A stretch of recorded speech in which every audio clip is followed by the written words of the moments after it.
ഞാൻ പറയുന്നത് ഇത് നമ്മുടെ കാഴ്ച എന്ന് പറയുന്നത് വേറൊരുത്തിന്റെ വാക്കിനെ അടിസ്ഥാനപ്പെടുത്തി ആവരുതല്ലോ. നമ്മുടെ കാഴ്ച മാത്രമാണ്. അതായത് നമ്മുടെ രുചി എന്ന് പറയുന്നത് വേറൊരാളുടെ നാവിന് കിട്ടിയ രുചിയാവരുത്. നമ്മുടെ രുചി മാത്രമാണ്. കാലഘട്ടത്തിന്റെ ഒരു പ്രശ്നം കൂടിയാണത്. മറ്റൊരുത്തിന്റെ കിടപ്പുമുറിയിലും കുളിമുറിയിലും എത്തി നോക്കി അതിന് റിയാക്ട് ചെയ്യുന്നത് നമ്മുടെ എന്റർടൈൻമെന്റായി മാറരുത്. അപ്പൊ അങ്ങനെ ഒരു അവസ്ഥ ഉണ്ടാകുമ്പോൾ മറ്റുള്ളവർ പ്രതികരിക്കുന്നു, മറ്റുള്ളവർ പറയുന്നതുമായിട്ടുള്ള ക്രിറ്റിസിസം മാത്രമാവും നമ്മുടെ കാഴ്ചയ്ക്ക് അടിസ്ഥാനം. അപ്പോൾ ഒരിക്കലും അതാവരുത്. നമ്മൾ തന്നെ അത് കണ്ട് ആസ്വദിക്കുകയും അഭിപ്രായം പറയുകയും ചെയ്യുന്ന ഒരു കാര്യമാണ് എന്ന് എനിക്ക് വളരെ സ്ട്രോങ് ആയിട്ട് ഒരു ഫീലുണ്ട്. ഇപ്പം ചിത്രം കണ്ടപ്പം എനിക്ക് ബേസിക്കലി നല്ലോണം വർക്കായ ഒരു സംഗതിയാണ്. രണ്ടാമത് ഇതെന്ന് പറയുന്നത് റിപ്പീറ്റ് വാച്ചില് ചിത്രം ഇച്ചിരിയും കൂടെ ആസ്വാദനം നൽകുമെന്ന് എനിക്ക് കണ്ടപ്പം പിന്നെ കാണുമ്പോൾ പിന്നെ ഒരു അർത്ഥം കൂടെ കിട്ടുന്ന തരത്തില് തോന്നിയിരുന്നു. ഇപ്പോഴും ലീ ചേട്ടന്റെ മനസ്സിൽ no plan to change, no plan to impress എന്ന് തന്നെയാണോ? ഒരു ചെറിയ വ്യത്യാസം ഞാൻ വരുത്തിയിട്ടുണ്ട്. Still no plans to change, still no plans to impress എന്നുള്ളത്. അതായത് ഈ സിനിമ ഇറങ്ങിയതിനു ശേഷം വലിയ തരത്തിലുള്ള റിവ്യൂകൾ ഉണ്ടായിട്ടുണ്ട്. അതിൽ നെഗറ്റീവ് റിവ്യൂ ഉണ്ടാകുന്നതിനപ്പുറത്തേക്ക് ആക്ഷേപിക്കുന്ന തരത്തിലുള്ള റിവ്യൂ അടക്കം ഉണ്ടാകുന്ന സാഹചര്യം ഉണ്ടായി. അപ്പൊ ഇതൊക്കെ ആസൂത്രിതമാണെന്ന് തോന്നുന്നുണ്ടോ ഏതെങ്കിലും തരത്തിൽ? ഇല്ല, അങ്ങനെയൊന്നും ഞാൻ അതിനെപ്പറ്റി ചിന്തിക്കാറില്ല. ഞാൻ പറയുന്നത് റിവ്യൂസ് അത് കൂടുതൽ സ്റ്റാർസ് തന്നുകൊണ്ട് ആ സ്റ്റാർസ് ഷർട്ടിൽ തുന്നി നടക്കുകയോ ഓരോ സ്റ്റാർസ് തന്നുകൊണ്ട് അതൊക്കെ കൂട്ടി വെച്ച് എണ്ണ എടുക്കുകയോ ചെയ്യുന്ന ഒരാളല്ലേ. അപ്പൊ അതുകൊണ്ട് അങ്ങനെ ഒരു പ്രശ്നമേ ഉള്ളതായിട്ട് എനിക്ക് തോന്നുന്നു. ഇത് ഓരോരുത്തരും അവരവര് നമ്മുടെ മലയാളത്തിന്റെ മോഹൻലാൽ മലയാളത്തിന്റെ സിനിമ അതിനെ കൺസിഡർ ചെയ്യണമെന്ന് എനിക്ക് സ്ട്രോങ് ആയിട്ട് തോന്നുന്നു. പിന്നീട് അല്പം സെറ്റിൽഡായി കുറച്ചും കൂടി സീരിയസ് ആയിട്ട് സിനിമ സമ്മതിക്കുന്ന ആളുകൾ സിനിമ നന്നായിട്ട് തോന്നിക്കുന്നത്. കാരണം അത്തരത്തിൽ അഭിപ്രായം പറയും. അതെങ്ങനെയാണ്? അല്ല, ഞാൻ പറയുന്നത് ഇത് രാവിലത്തെ ഷോസ് രൂപപ്പെടുത്തുന്ന ഒരു അഭിപ്രായമുണ്ട്. അത് എപ്പോഴും സത്യമാണെന്നില്ല. അത് രാവിലെ 6 മണിക്കും 6:30ക്കും കാണുന്ന ഒരു ഓഡിയൻസും വൈകുന്നേരം വളരെ സെറ്റിൽഡ് ആയിട്ടുള്ള റിലാക്സ്ഡ് ആയിട്ടുള്ള മൈൻഡോട് കൂടി വരുന്ന ഓഡിയൻസും രണ്ടാണ്. അപ്പോൾ ഞാൻ പറയുന്ന ആദ്യം ഇറങ്ങുന്ന ഓഡിയൻസ് പറഞ്ഞു പരത്തുന്നതാണ് എല്ലാവരുടെയും വൈബായി മാറുന്നത്. അത് അൺഫോർച്ചുനേറ്റ്ലി നമ്മൾ അത്രയും വളരെ ഇൻവോൾവ് ആണ് സോഷ്യൽ മീഡിയയും. നമുക്ക് നമ്മുടെ അഭിപ്രായ രൂപീകരണത്തിന് ഒരുപാട് സ്വാധീനിക്കപ്പെടുന്നുണ്ട് ഇത്തരത്തിലുള്ള ജനറലി നമ്മൾ കാണുന്ന പോസ്റ്റുകളും ആളുകളുടെ കമന്റ്സും ഇതെല്ലാം. അതായത് സോഷ്യൽ മീഡിയ ഒരു വാർഗ്രൗണ്ടായി മാറാണ്.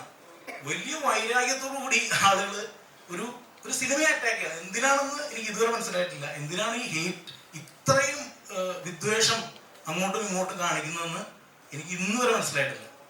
അത് എന്ത് ഗുണമാണ് ഒരു ഇൻഡസ്ട്രിക്ക് ഉണ്ടാക്കുന്നത്, എന്ത് ഗുണമാണ് ഒരു സിനിമയ്ക്കോ ഒരു ഇൻഡസ്ട്രിക്കോ ഉണ്ടാക്കുന്നതെന്ന് എനിക്ക് മനസ്സിലായിട്ടില്ല. ഇത് ഡിപ്പെൻഡന്റ് ഓൺ നമ്മുടെ ഇൻഡസ്ട്രിയിൽ നിന്ന് ഉണ്ടായിട്ടുള്ളതിൽ ഏറ്റവും വലിയ പ്രൊഡക്ഷൻ വാല്യൂ ഉണ്ടായിട്ടുള്ള സിനിമകളിൽ ഒന്നാണ് നമ്മുടെ സിനിമ എന്ന് ഞാൻ അവകാശപ്പെടുന്നു. അത് നമ്മൾ 1.5 വർഷമായിട്ട് വിശ്വസിച്ചൊരു സിനിമ ഒരു ദിവസം കാലത്തെ കുറച്ചു പേരുടെ അഭിപ്രായം കൊണ്ട് ഞങ്ങളിൽ മാറില്ല. അത് ഉറപ്പായിട്ടും നിങ്ങൾക്ക് മാറരുതെന്നാണ് എൻ്റെ അഭിപ്രായം. തുടക്കം മുതൽ തന്നെ ഒരു ക്ലാസ് മൂവി എന്ന് തന്നെയാണ് നിങ്ങൾ എല്ലാവരും പറഞ്ഞത്. അതിനൊരു മാറ്റമില്ല, ക്ലാസ് മൂവി ആണ് എന്ന് പറഞ്ഞു. പക്ഷെ ഫാമിലിയിലേക്ക് എത്തുന്നുണ്ടോ എന്നൊരു ഡൗട്ട് ഇപ്പോൾ നമുക്ക് തോന്നുന്നു. ഫാമിലി അങ്ങ് ഏറ്റെടുക്കുന്നുണ്ടോ എന്നൊരു ഡൗട്ട് പൊതുവെ എനിക്ക് തോന്നുന്നു. ഞങ്ങൾ രണ്ടൊന്നും ചെയ്തു, അത് കഴിഞ്ഞു പോയി. അപ്പൊ അതെങ്ങനെയാണ് ലോഹിച്ചേട്ടൻ കാണുന്നത്? ഞാൻ പറഞ്ഞത്, അതായത് ഈ എന്റെയൊക്കെ ചെറുപ്പത്തില് നമ്മുടെ വീട്ടില് നമ്മുടെ അമ്മൂമ്മമാര് ഇരുന്നിട്ട് ഞങ്ങൾ ചുറ്റും ഇരുന്ന് കഥ കേൾക്കുന്ന ഒരു അനുഭവമുണ്ട്. അപ്പൊ അത്തരത്തിലൊരു അനുഭവം ഇല്ലാത്ത ഒരു ജനറേഷനിൽ കൂടെയാണ് ഇനി വരുന്ന ജനറേഷൻസ് ഒരിക്കലും അത്തരത്തിലുള്ളൊരു അനുഭവം കിട്ടാൻ പോകുന്ന ആളുകളല്ല. അപ്പൊ അന്നത്തെ കഥകൾക്ക് കുട്ടികളിൽ ഉണ്ടാക്കാൻ കഴിഞ്ഞിരുന്ന ഒരു എക്സൈറ്റ്മെന്റ് ഉണ്ട്.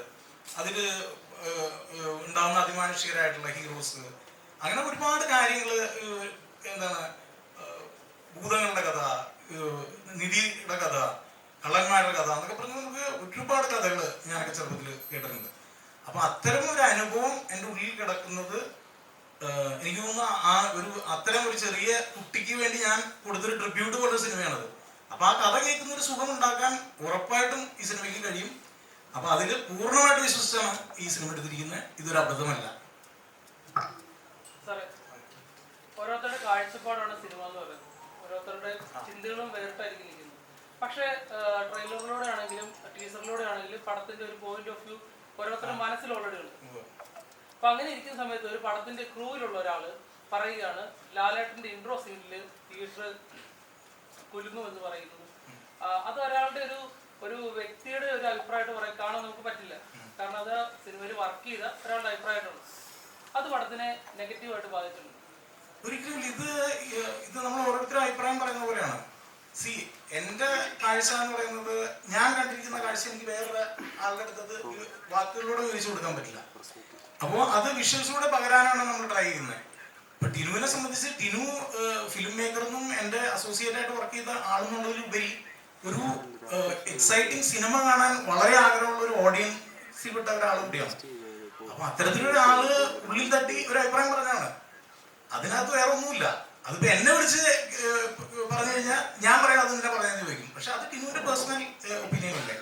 അത് ഗുണം ചെയ്ത് ഇതൊക്കെ നമ്മളൊരു ലിറ്ററൽ മീനിങ്ങിൽ ഇതൊക്കെ എടുത്തു തുടങ്ങിയാൽ എന്ത് ചെയ്യും? അതായത് നോ പ്ലാൻസ് ചേഞ്ച് എന്ന് പറഞ്ഞിട്ടുണ്ടെങ്കിൽ നാളെ ഞാൻ ഷർട്ട് മാറാൻ എന്ന് പറഞ്ഞിട്ടുണ്ടെങ്കിൽ വല്ലതും ചെയ്യാൻ പറ്റും എനിക്ക്. അപ്പൊ അതുപോലെ ഒരു വളരെ സിമ്പിൾ ആയിട്ടൊരു ഒപ്പീനിയൻ മേക്കിംഗ് ആണ് അത്. അതിന്റെ ലെവലിൽ എടുത്താൽ മതി എന്ന് മാത്രമേ പറയാനുള്ളൂ. അതിൽ അത്തരത്തിലുള്ള എക്സൈറ്റ്മെന്റുകൾ ഉറപ്പായിട്ടും ആ സിനിമയ്ക്കകത്തുണ്ട്. ഈ ലാലേട്ടന്റെ ഫാൻസിന്റെ ഒരു പ്രശ്നം നമ്മൾ നേരിട്ട് കാണുന്നുണ്ട്. ഫാൻസ് ഇന്നലെ സിനിമ